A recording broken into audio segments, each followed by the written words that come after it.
Understanding this singular principle could change the fabric of your future. Stay tuned to know what it is. What's going on, everybody? It's your boy JT, and we are back to the Crypto Den. I want to thank you all for tuning in. Today, we're talking about a topic I love talking about: Bitcoin being deflationary, which is actually a good thing if you didn't know. It's basically shorting the dollar, and that's what I love doing because I don't trust my government. It's amazing I get to do this professionally. For those who do not know, my name is Jake Tullis, and I run a digital asset hedge fund or a crypto fund called Bleeding Edge Capital out of Cincinnati, Ohio. And if you want to learn more about me, my background, or my fund, make sure you click the link in the ban. Also, a lot of you are not subscribed. It would mean the world to us if you just click the subscribe button if you enjoy content like this. Okay, people are asking, what do you mean Bitcoin is deflationary? And I want to dive into that very specifically. I have charts, and it's complex because you have to understand that you've been indoctrinated to believe the dollar is something that it is not. The dollar is going to get stronger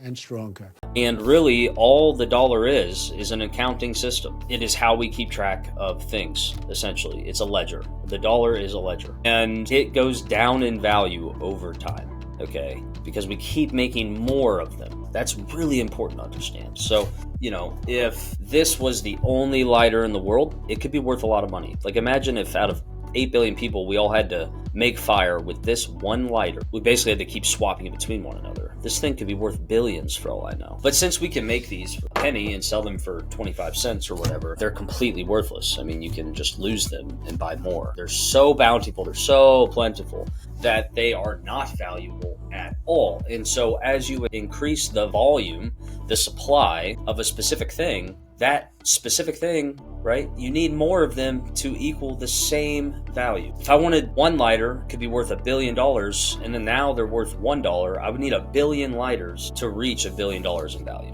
Okay, now I actually want to show you some charts that explain this for the visual learners out there. Okay, so first, what you're looking at is the supply of Bitcoin.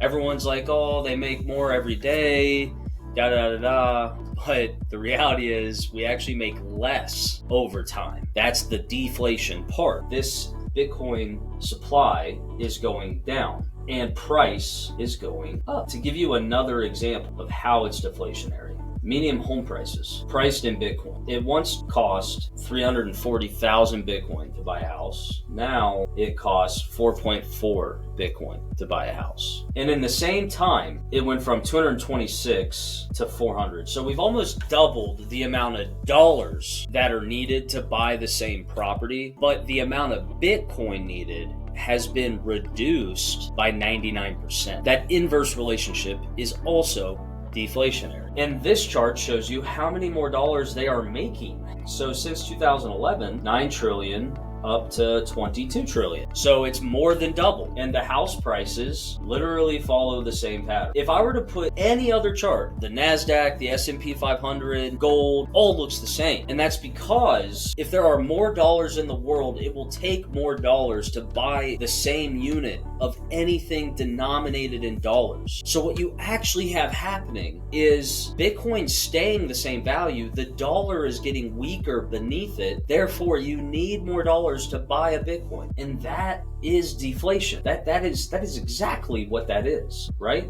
And as they print more money, it's going to take more money to buy the same thing. That's inflation. Inflation is bad for your average Joe. It's really bad. It means groceries cost more, your cost of living goes up, the cost of a house goes up. It's called a wealth gap. As we put more dollars into the thing, into the thing that you're investing in, the assets, the Bitcoin, the real estate, assets are going to go up because there's more dollars. So as asset prices go up, the rich get richer, the cost of living goes up, but since the rich have assets, they go up proportionally. They don't feel it. But someone with no assets and just dollars, they're getting inflated away year over year. Bitcoin is the best hedge. It just is. If you go look at gold compared to the dollar, it looks similar to Bitcoin, but the returns aren't the same. Gold is not giving you 88% a year. It just isn't. It's almost impossible to outperform Bitcoin, even at 2.5 trillion.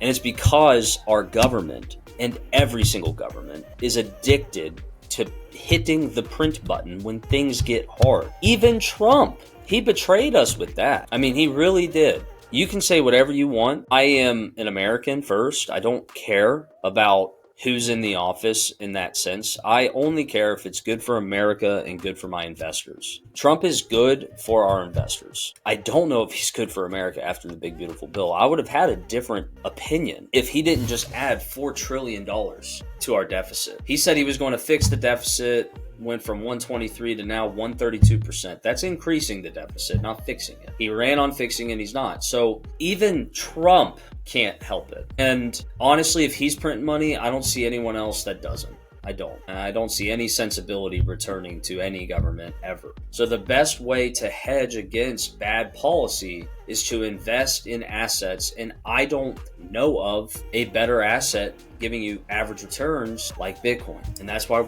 I'm here in this seat talking to you all. That's why you're listening to videos like this. Good on you for doing that. But Bitcoin is deflationary. Buying Bitcoin is hedging the dollar. The dollar will always be worse because of bad policy. You can't lose. And if you just buy the dips over time, it's going to keep going up because of the addiction of printing money. It's the best way to make money off of bad policy that I've been able to find. Hopefully that was helpful. Hopefully you finally get it. If not, keep asking questions. I'll make specific videos trying to explain this as simply as I can.